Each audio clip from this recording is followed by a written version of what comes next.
Alors là, non. J'accepte pas de voir que t'as acheté parce que t'as vu que c'était la plus détenue sur un site. T'es à 90%, c'est extrêmement risqué. Mais si tu mets 3 centimes, la crypto peut exploser, peut aller sur... Mais c'est plus to the moon, là, c'est tout Jupiter. Bah en fait, t'as rien fait, tu mets un demi-centime, ça fait 400 000%, génial, t'as fait 5 euros. Bonjour et bienvenue sur la toute première analyse de portefeuille d'un membre Invest. Sur sa demande, on va jeter un œil à son profil, sa stratégie, ses objectifs et ses différents portefeuilles. L'idée, c'est de voir ce qu'il fait de bien et ce qu'il fait de moins bien de manière complètement transparente et authentique. Évidemment, ce n'est pas du conseil en investissement, c'est juste que je donne mon avis personnel. Et si ça vous intéresse qu'on analyse vos portefeuilles en vidéo, je vous mets dans la description un lien vers un formulaire à remplir. Et sans plus tarder, on y va. Alors, notre investisseur du jour, son profil, c'est un jeune homme de 28 ans qui est informaticien en CDI, dans une entreprise du SBF 120, donc qui est l'indice boursier en France, qui regroupe les 120 plus grosses capitalisations en France. Il est pacsé, résident fiscal en France, avec un revenu net mensuel de 2400 euros, et il épargne entre 100 et 400 euros par mois, selon les mois. Il est investisseur depuis entre 1 et 5 ans, et il a différents portefeuilles, donc il a un PEA, il a 2 comptes titres, il a un portefeuille concentré uniquement sur le Bitcoin. Il a aussi un portefeuille sur Binance, donc un peu opportuniste sur les différentes petites cryptos. Il fait aussi du crowdlending, donc sur bien prêté, et il a un PEG et un PAGA. Donc si je vais sur son profil Invest, donc là on voit bien effectivement ces différents portefeuilles. On va aujourd'hui principalement se concentrer sur le PEA, les cryptos et les comptes titres, parce que le crowdlending, bon, il y a juste un prêt dessus, donc il n'y a pas grand-chose à dire. Et sur les PEG et le PAGA, donc c'est plutôt de l'épargne entreprise, donc là encore une fois, c'est plus lié à son CDI, donc il n'y a pas grand-chose à dire non plus. En tout cas, première chose, ce qui est bien, donc déjà à 28 ans, c'est qu'il maîtrise bien le concept des différentes enveloppes, donc il a ouvert son PEA, il a ses 2 comptes titres, il teste un peu sur la crypto, il a aussi de l'épargne salariale, et du crowdlending, donc c'est déjà plutôt pas mal pour son âge d'être plutôt bien en fait diversifié en termes d'enveloppe, mais aussi en termes de classe d'actifs. Alors, qu'est-ce qu'il nous dit aussi? Donc on va commencer par le PEA. Donc ça va être intéressant en fait de voir sa stratégie et son objectif. Donc PEA, stratégie croissance du capital la plus rapide. OK avec le risque de l'exposition. Donc il a une grosse position TTE, donc TTE c'est Total Energy, plus un ETF dividende. Il a pris TTE car c'est le plus détenu sur le site et la plus safe en dehors du cours pour les dividendes.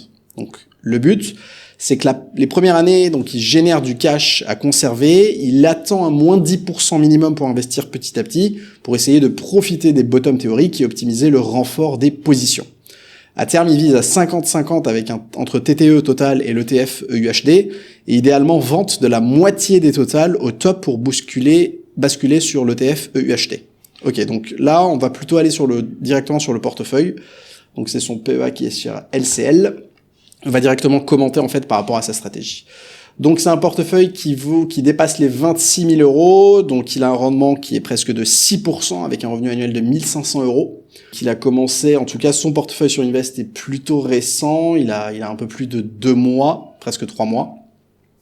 Et on voit ici effectivement, donc là c'est 2 positions, bon je compte pas les liquidités, donc là on voit bien qu'il a du Total Energy pour 23 000 euros et il a son ETF HDUE, c'est un Invesco Eurostoxx High Dividend Low Volatility, donc pour 3 200 euros. Donc effectivement là en termes de répartition, son portefeuille est à presque 90% total et son ETF est à 12%. Ok, on va commencer par ça. Là, c'est mal parti. En fait, il y a une incohérence complète entre la stratégie que tu as écrite, donc qui est stratégie de croissance du capital rapide, celle que tu as annoncée, la stratégie que tu veux suivre, et les actifs en fait que tu détiens. Parce que Total Energy, c'est pas du tout de la croissance, et un ETF, non seulement un ETF à dividende, mais un ETF à haut rendement, faible volatilité, on est vraiment à l'extrême opposé en fait de la croissance rapide.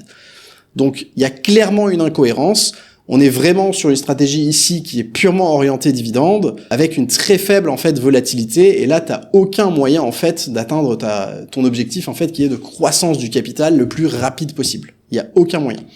Si je vais d'ailleurs, si tu vas sur le backtest, d'ailleurs ton portefeuille est en moins-value, mais après ça c'est pas forcément indicatif parce que le portefeuille est tout récent, mais même si on fait un backtest, qu'on mette par exemple, bon là il y a pas l'ETF est plus récent, donc si je mets par exemple depuis 8 ans, voilà. Donc là c'est un backtest en fait de tes deux positions par rapport au SP500. Le SP500 t'explose en fait. Donc là toi ton portefeuille il fait du 7,1% par an en moyenne, pendant que le SP500 il fait le double. Donc t'es pas du tout orienté croissance. Et même là j'ai pris le SP500, mais on peut prendre par exemple le CAC 40. Pareil, tu vois, t'es toujours à 7%, mais le CAC 40, il fait presque 2 points de base de plus que toi. Et si je prends le stock 600, pareil, tu vois, il est à 2 points de base de plus que toi.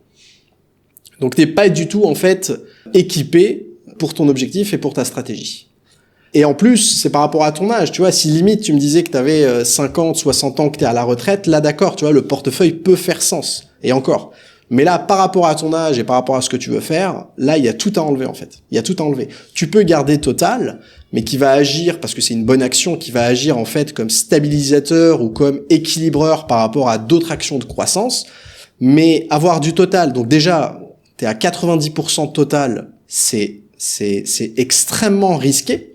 C'est extrêmement risqué que 90% de ton portefeuille soit sur Total. Parce que si Total ne refait, tu vois, si j'ouvre le cours de l'action, par exemple, sur 5 ans, voilà, sur 10 ans. Si on revient un peu, par exemple, à 2020, en janvier 2020, donc tu avais Total qui était à 50 €. Si tu vas quelques semaines plus tard, j'essaie de le viser, voilà, en mars 2020, donc on est à peine 2 mois plus tard, 3 mois plus tard, l'action est à 25 €. Donc clairement, en 2 mois, l'action Total a fait division par 2. Aujourd'hui, si ce scénario se reconcrétise, avec ton portefeuille qui est à 26 000 € et ta Total qui est à 90%, si demain Total fait moins 50%, ton portefeuille va chuter instantanément aux 15 000 €. Donc c'est très risqué en fait d'avoir une si grosse position, une part de ton PF sur une action, et qui d'ailleurs est une action qui ne répond même pas à ton objectif en fait de base, de stratégie de croissance. Donc non, pour moi, ce portefeuille est pas du tout adapté. Soit il faut revoir la stratégie, soit il faut revoir les actifs qui sont dans le PF. Mais en tout cas, avoir ces deux choses en même temps, c'est une incohérence totale. Alors je vais pas forcément rentrer dans les recommandations de quoi mettre, etc. parce que c'est pas forcément mon travail. Mais mon avis personnel est qu'il y a beaucoup mieux à faire que ça. Tu vois, il faut pas du tout voir les dividendes pour l'instant. C'est peut-être un point bonus d'avoir des actions qui versent des dividendes et qui sont croissants, etc. Ça c'est très bien. Mais là, d'avoir des rendements aussi élevés et avoir ces stratégies-là, c'est pas du tout bien. Surtout que j'avais lu, tu disais que t'as pris TTE parce que c'était la plus détenue sur le site et la plus safe. Alors là, non. Moi, j'accepte pas de voir que t'as acheté Total parce que t'as vu que c'était la plus détenue sur un site. C'est pas du tout comme ça qu'on investit. Moi, je veux que t'investisses dans des actions parce que t'as étudié le business, parce que t'as compris le business, parce que le business t'a convaincu, parce que les chiffres t'a convaincu, parce qu'ils rentrent, parce que ça répond en fait à une thèse d'investissement que toi t'as mis en place. Mais là, acheter TTE parce que c'est la plus détenue, non. Ça peut être un élément de plus à rajouter à ton dossier d'analyse, mais que ça soit la raison principale, ça c'est la recette pour détruire en fait ton portefeuille. Et la plus safe, non, pas forcément. Donc si je vais par exemple sur le screener des actions et que je vais mettre un pays comme la France par exemple, et que je mets un score de sûreté de dividende très sûr, bon, c'est pas que la France, tu vois, si tu veux mettre sur le PEA, si je rajoute Belgique par exemple, ou Allemagne, Espagne, Danemark, ce genre de trucs, tu vois, t'en as des actions. Là, si je me base sur le score de sûreté de croissance, à 17, en fait, t'as des actions qui sont beaucoup plus safe que Total, parce qu'au final, Total, c'est très cyclique, ça dépend des hydrocarbures et des énergies, donc la sécurité du dividende de Total n'est pas assurée comme elle peut l'être sur d'autres boîtes, tu vois. Et donc là, tu vois, là, t'as des sociétés éligibles au PEA qui sont beaucoup plus accessibles pour une stratégie de croissance et qui sont justement avec des niveaux de sûreté de dividende beaucoup plus élevés. C'est pas des recommandations, hein. Je connais pas forcément toutes ces entreprises, mais voilà, d'un coup d'œil, Novo Nordisk, L'Oréal, Schneider Electric, Allianz, Dassault Systèmes, Viel, Equasense, Nexus. Donc, je serai pas aussi rapide que toi pour dire que Total, c'est celle qui a la plus safe en termes de dividendes éligibles au PEA. Et non pour on achète Total parce que c'est la plus détenue sur le site. Donc ça, c'est, pour moi, ça c'est pour le PEA, qui n'est pas du tout adapté. Ensuite, on va passer, alors on revient à sa liste de portefeuille. On va parler du Bitcoin, par exemple. Donc là, c'est un portefeuille, on a parlé où ici? Donc Bitcoin, conservation et accumulation uniquement vision très long terme. Donc ça, c'est un portefeuille, donc effectivement, qui ne détient que du Bitcoin. c'est un super bon coup. Super bon coup. Donc, t'as un prix moyen d'achat qui est en dessous des 38 000 euros, alors que le BTC est à 92 000. Donc, t'as fait une super belle plus-value là-dessus. Donc là, t'es à 142%. C'est super. Donc là, on voit bien, hein, par rapport à ton montant investi, comme le cours, il a bien monté. Et toi, on voit, en fait, que t'investis doucement, mais sûrement. Donc, effectivement, ça répond bien. Enfin, tu exécutes bien, en fait, ta stratégie d'accumulation et de conservation. Et ça, c'est cool pour le long terme. Par contre, il y a un truc là qui me dérange un peu, c'est que la valeur de ton portefeuille, donc qui est de 20 000 euros, si je reviens à la liste TPF, alors j'ai pas une vision précise et globale de ton patrimoine, mais si je vais me baser uniquement sur ce que je vois là et que je considère que ça c'est ton patrimoine, là il y a un truc qui me dérange, c'est que t'as le Bitcoin, donc qui a une valeur de 20K, qui représente à peu près entre le tiers et la moitié de ton patrimoine.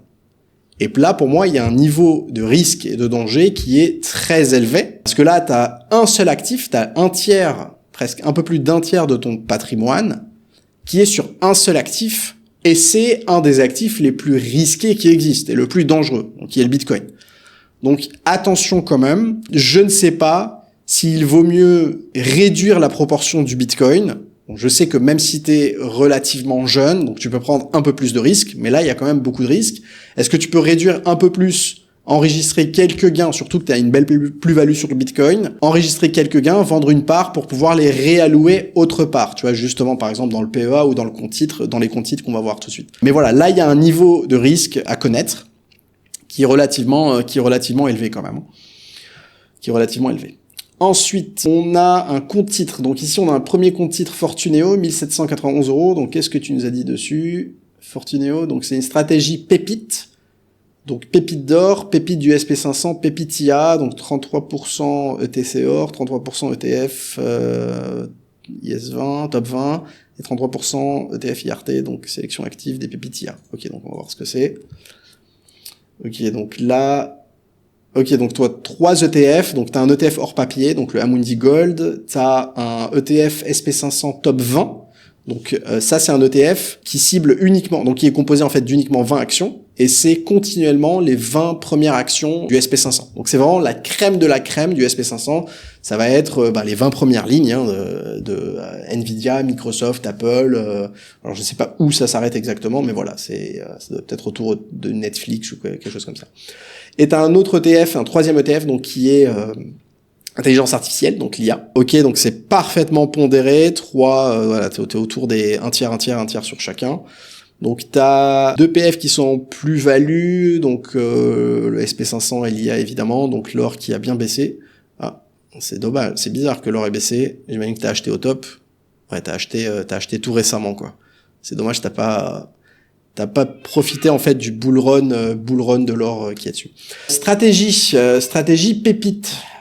Ouais, mais ça veut dire quoi? Enfin, pépite, c'est pas une stratégie. Pépite, c'est peut-être le nom de comment tu veux appeler ta stratégie, mais là, il n'y a pas de stratégie en fait. Et j'ai du mal à voir c'est quoi l'objectif derrière ce portefeuille, parce que c'est quoi la thèse, pourquoi ces ETF là, c'est quoi l'objectif derrière, j'ai pas très bien compris. Est-ce que le but c'est de la croissance mais contrebalancée par de l'or? Enfin, c'est pas clair en fait c'est quoi la stratégie. Je sais pas si elle l'est pour toi aussi, mais ça serait peut-être intéressant de bien définir c'est quoi la stratégie sur ce portefeuille là, sur ce compte titre là.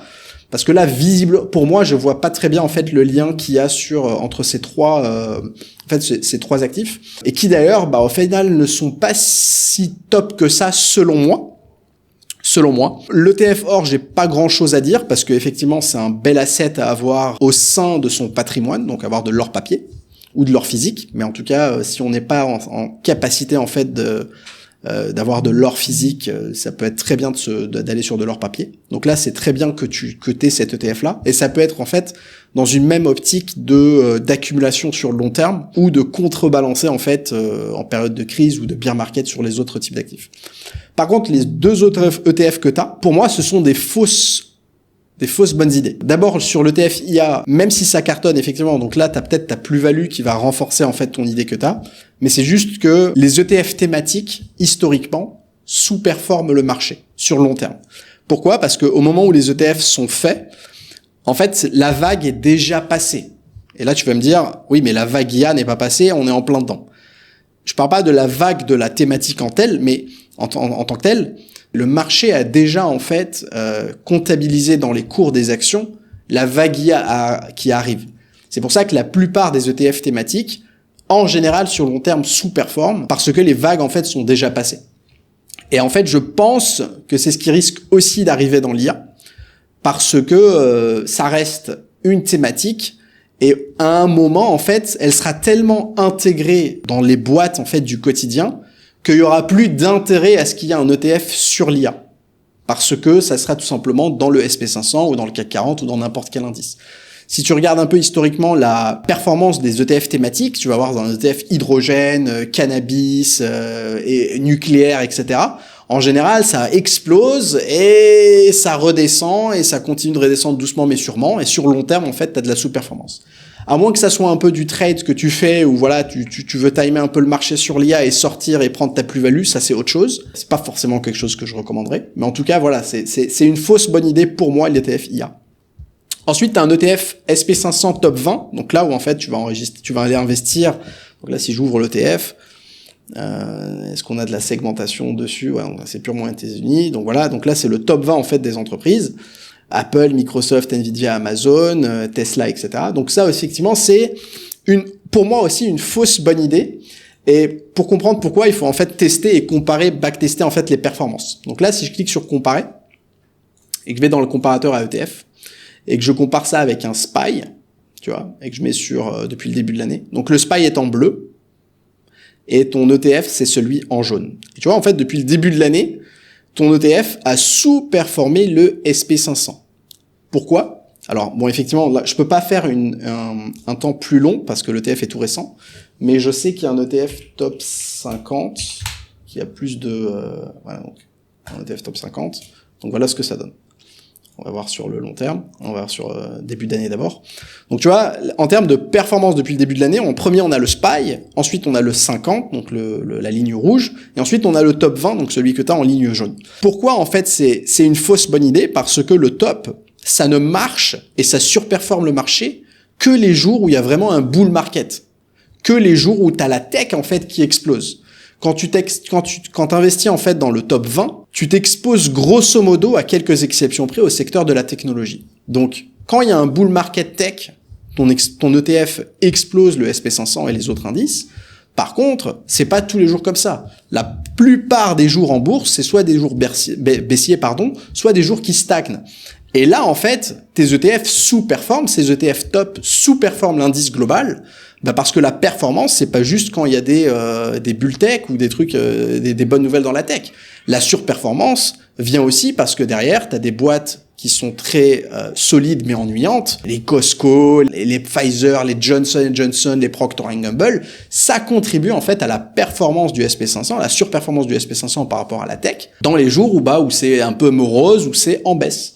Et d'ailleurs, tu vois, si je vais aller sur 5 ans par exemple, regarde, sur 5 ans, la ligne bleue qui est le SPY versus le rouge qui est le top 50, en fait, regarde, la plupart du temps, le SPY surperforme le top 50, ok? À quelques exceptions près, t'as le top 50 qui fait mieux, pour au final avoir le même... Regarde, sur 5 ans, t'as exactement la même performance. Donc, dans le meilleur des cas, t'investis dans un top 20 ou un top 50 pour que dans le meilleur des cas, tu fasses la même performance que le SP500 et dans le pire des cas, tu fasses moins.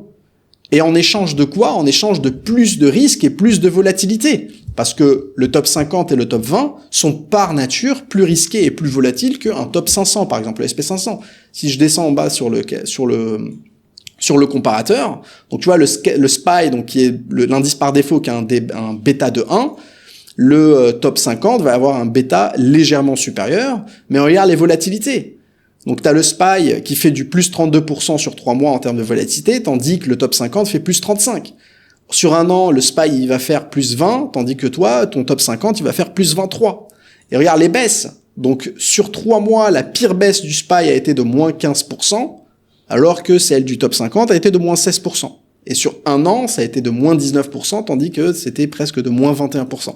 Donc en fait, tu prends plus de risques, c'est plus volatile pour une performance qui est similaire. Au mieux, pire en général. Donc, c'est une fausse bonne idée, tu vois, comme je te le disais. Donc pour moi, je m'éloigne de ces ETF. Autant ici, en fait, avoir pris un Nasdaq ou un SP500 ou un truc un peu plus pas thématique, mais centré, peut-être sectoriel, par exemple, ou peut-être avec un facteur, en fait, investing, que ça soit du qualité, du value ou du growth. Ça vaut mieux que les thématiques et ça vaut mieux que les tops.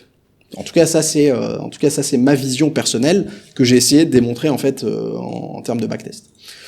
Ensuite, on a un portefeuille, un deuxième compte titre, un CTO, donc il y a 1159 €. Qu'est-ce que tu nous racontes sur celui-là? Donc c'est juste stock picking US plus apprentissage. Qu'est-ce qu'on a ici? Donc on a une plus-value aussi. Ok, donc on a du Nvidia, du Take-Two. Bon, on se reconnaît entre les gens qui attendent GTA 6. Alphabet, Amazon, Apple. Bon, là, en fait, là, t'as fait un top 5, un top 4 du SP500, quoi. Là, ouais, donc, j'ai pas grand chose à dire sur ce portefeuille, sachant que t'as dit que c'était de l'apprentissage de stock picking, donc il y a pas vraiment, pour l'instant, je pense, de stratégie définie et précise sur ça. T'as, je pense, commencé par les plus safe, on va dire, en prenant les actions du top, avec une action de prédilection qui est Take-Two. Donc là, en général, les gens qui prennent Take-Two, c'est par coup de cœur, en fait. Donc j'ai pas grand chose à dire sur ce portefeuille-là. J'espère qu'il sera amené à évoluer au fil de tes apprentissages. Ça sera intéressant de voir, en fait, comment il va devenir. Mais là, il y a pas grand chose à dire, en fait, parce que j'ai pas de stratégie à laquelle, ou d'objectif précis à laquelle comparer. Mais en tout cas, c'est bien, t'as toutes tes positions qui sont dans le vert. T'as essayé d'avoir peut-être un équilibre. Donc là, il y a juste du cash, voilà, t'essayes de garder un peu un équilibre entre toutes les boîtes. Donc là, j'ai pas grand chose à dire dessus. Si ce n'est un bêta un peu élevé, donc évidemment, t'es plus volatile, et j'imagine que t'es au courant de ça. Ensuite, on va terminer avec ton portefeuille crypto Binance. Et là, qu'est-ce que tu nous dis dessus? Donc, c'est les cocotiers ou la rue. Profiter de l'alt season et un peu de casino. Pas assez d'expérience, générer des intérêts avec les cryptos. Ok. Donc, ça, c'est la stratégie cocotier ou la rue. Donc, bon, c'est un petit portefeuille, hein, 567 €. Oula, donc là, on est vraiment en grosse perte. Oula, ouais, évidemment. Avec combien d'actifs? 46 actifs. Ah ouais, donc là, ok, donc t'as plein de shitcoins, quoi. C'est des petites cryptos qui se sont effondrés. Ok, ouais, tu mets quoi comme argent dessus? Ok, bon, ok. Ça, c'est pas du cocotier ou la rue. Ça, c'est rien du tout, selon moi. Pourquoi? Parce que, de ce que je vois, t'es trop dispersé, en fait. T'as 46 actifs. Sur chaque actif, j'ai l'impression que tu mets 3 centimes. Donc, qu'est-ce que tu veux qu'il se passe? Donc, si je prends ton Sexton, t'as un prix de 0,00013 €. Ça a fait plus 456 000%. Valeur 0,0046. Donc, en fait, t'es tellement dispersé, mais si tu mets 3 centimes, la crypto peut exploser, peut aller mais c'est plus to the moon, là, c'est tout Jupiter. Bah, en fait, t'as rien fait. Tu mets un demi-centime, ça fait 400 000%, génial, t'as fait 5 €, tu vois. Enfin, c'est pas comme ça que tu vas ni vers les cocotiers, ni vers la rue. Là, c'est pas comme ça. Il faut, en fait, réduire le nombre de projets sur lesquels faire du pari, hein. Il y a pas de mal, en fait, avec un certain budget que t'es prêt à perdre et que t'es conscient de ce que tu fais, de faire all-in, mais sur moins de projets que 46, et mettre un peu plus d'argent dessus, tu vois, parce que là, si c'est pour gagner des centimes, peu importe l'explosion de ce qui se passe avec la crypto, ça sert en fait à rien. Donc, réduis les projets, là, enfin, il faut se débarrasser de tout ça, là. C'est quoi, la Biocoin, par exemple, là? Qu'est-ce qui s'est passé sur Biocoin? Ouais, il y a plus rien à faire sur Biocoin. Enfin, ça a été, t'as dump and pump et c'est fini. Enfin, ça a plus rien à faire sur ton portefeuille. Là, il faut tout nettoyer, je pense.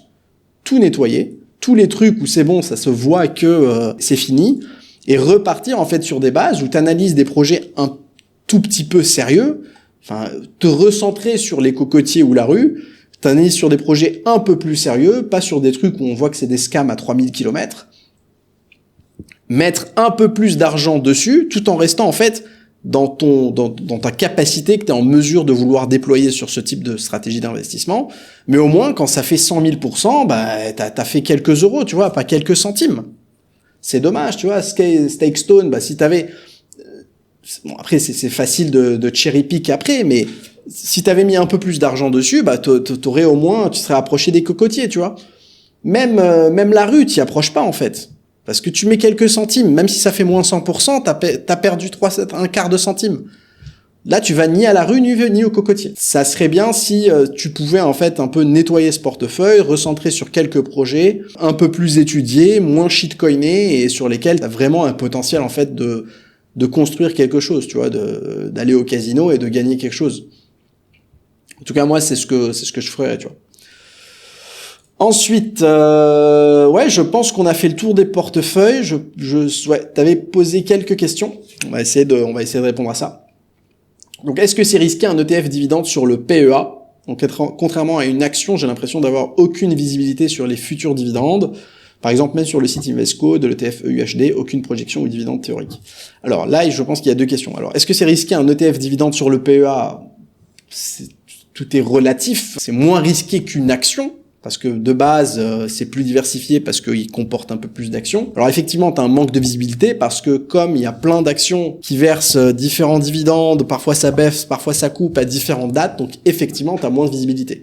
Si je reviens sur ton portefeuille, si je reviens sur ton PFPEA, pardon, donc si j'ouvre ton Invesco Eurostoxx, si je vais dans la segmentation, bon, tu vois, par composant, effectivement, là, regarde, t'as du Enagás, du Cofinimo, du Engie, du Repsol, Daimler. T'auras pas trop de visibilité sur ces actions-là. Et d'ailleurs, bon, je rebondis encore une fois sur sa stratégie de croissance. Tu vas pas faire de la croissance avec Enagás et Cofinimo en Italie, tu vois ce que je veux dire? Si je vais dans les secteurs, regarde, t'as même pas le secteur tech là-dedans, tu vois. Il y a même pas le secteur qui est à la base de la croissance dans ton ETF. Sur une enveloppe dédiée à la croissance.